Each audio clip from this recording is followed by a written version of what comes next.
Hi everyone, it's Will here from GreenSpace Finance, and today we're talking about researching property. So you've spoken to your GreenSpace Finance mortgage broker, you've got a pre-approval, you're ready to start looking for property. So where do you start? Okay, so the first point is, well, when do I start looking for property? So the answer is, there's no time too soon to start looking for property. So even if you're not planning to buy for another 6-12 months, it's a great idea to still research property, go to open homes, understand the process, because the more you know and the more knowledge you have, then the more chance you're going to purchase a well-priced property. So often people leave this too late and they're saving up for their deposit, and then they speak to their mortgage broker to get a pre-approval, then they start looking. So yeah, you can start looking at any time, even if you're not going to buy for 12 months.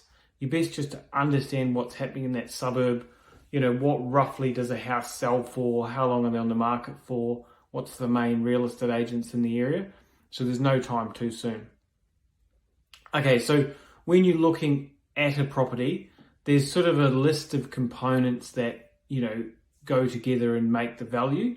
So we've put together a basic checklist of all these items, which we're going to go through in a second. Now, we're not saying this is every single item to look for. It's just a rough checklist to get you started.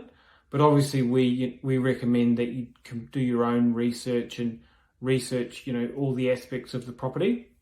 So, okay, so we've put together this checklist. So first you've got what suburbs your property in and what reputation does that suburb have. Obviously, you know that different suburbs come with different reputations and then they attract different price tags. Then in the suburb, which street is your property on? Is it considered a good street? Have the neighbours lived there for 30 or 40 years? How many renters are there? Is the street wide? What's the feel of the street when you're going to the open home or driving past on another occasion? So the property itself, which way does it face? North-facing blocks usually attract a premium. What's the land size in square meters? So say 600 square meters. What's the land shape? So often the land may be a big size, but it might be a shape like a triangle, so it's not worth as much. And is there any slope on the land? How big's the backyard? So again, you might have a large block of land, but because the house is sitting on an angle, or depending on where the house is sitting, there's not much backyard. A big factor when people are buying a property is they want to have enough backyard so they can put a kid's trampoline. So we often see that that's sort of a minimum requirement. How big's the home in square meters? And then they break down the home into, well, what's the kitchen and living area versus what's the outdoor area. So sometimes you have a big al fresco area and that square meters considered in the whole total. So obviously an al fresco area is not valued as much as a bathroom or a kitchen. What's the finishes like inside the home? Is the property really old and needs renovating, or has it been recently renovated with nice new finishes?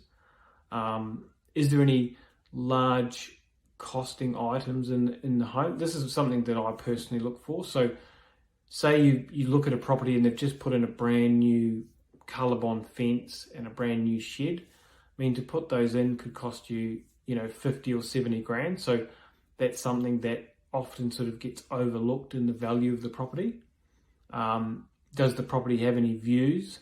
So, can you see the city? Can you see out into the bush? Is there any road noise? If your property's near an intersection or maybe on a slope, then there could be a lot of road noise from the cars. How close are the neighbours and how many neighbours do you have? We lived in a property a few years ago and we had 3 neighbours on one side. So 3 houses backed onto one fence. So, that creates a lot more noise. Probably this factor is the number one consideration that many clients have is what school zone is the property in. So in this day and age, schooling is so important. So whatever school zone the property is can change the price by hundreds of thousands of dollars. And the last one, NBN connection. So keep in mind with people working at home, people really, really value the importance of having a strong NBN connection for their home office. The third section is, what do you need to check off for and what searches you need to do. So obviously you need to search for the flood zones, any overlays, and these two are covered by your solicitor. So when you're speaking to your solicitor or conveyancer, they'll help you with what searches to do.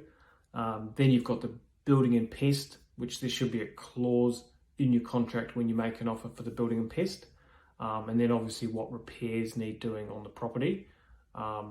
Especially major repairs, they massively affect the price. Okay, so that's the checklist. We will, down the bottom of the video, we'll have a link if you want to email us for a copy of that checklist. So yeah, feel free to reach out and we can send you a copy, no charge. So next we've got, so obviously you've got realestate.com, which holds all the properties for sale. But here's a really helpful tip is you can reach out to the real estate agents in the area you're looking to buy, introduce yourself to them, tell them what sort of property you're looking for and what your budget is, and then they can help, they can look for property as well. So keep in mind, a real estate agent has yourself, who's a buyer, but then they also have sellers. So quite often they have someone who has come to them and said 6 months ago, we're maybe looking to sell, but that property is not on the market. So if you tell the agent that you're looking to buy, they can then go through their customer database and speak to anyone who said they might look to sell and then connect you up with those people. So it just opens up your database. And if you do that with 4 or 5 real estate agents, you've essentially got 4 or 5 people, helping you look for property for free. So that's a really good idea, is build a good relationship with the real estate agents, and then make sure they know that you've got your finance sorted and what you're looking to buy, and then they can help you find property as well.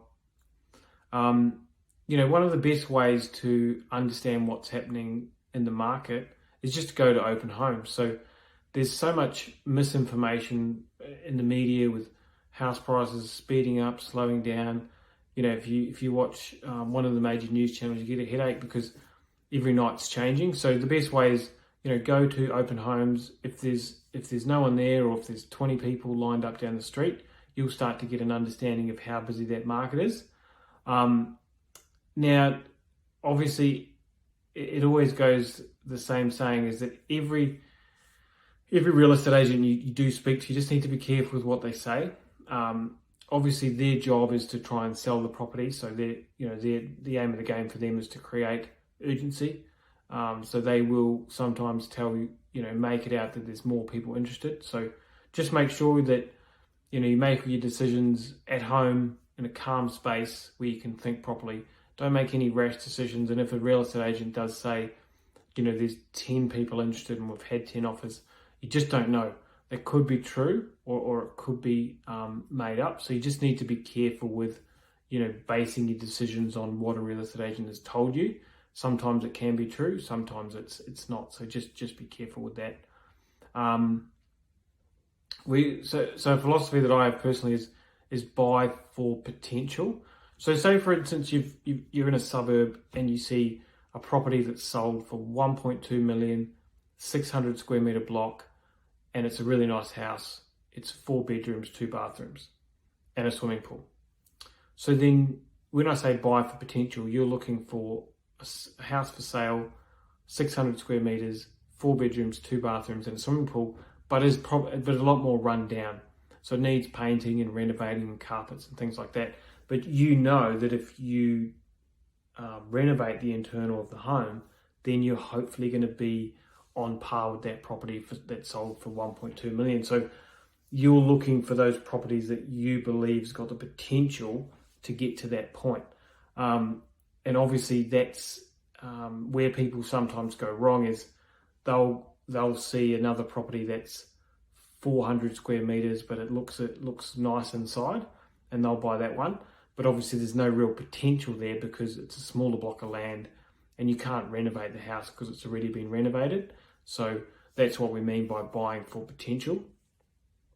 And the last point, it's sort of a golden rule, is that land appreciates and building depreciates. So, if you're buying property for the long term, it's the land that goes up in value and it's the building that depreciates. So, often you'll see these properties really near the city.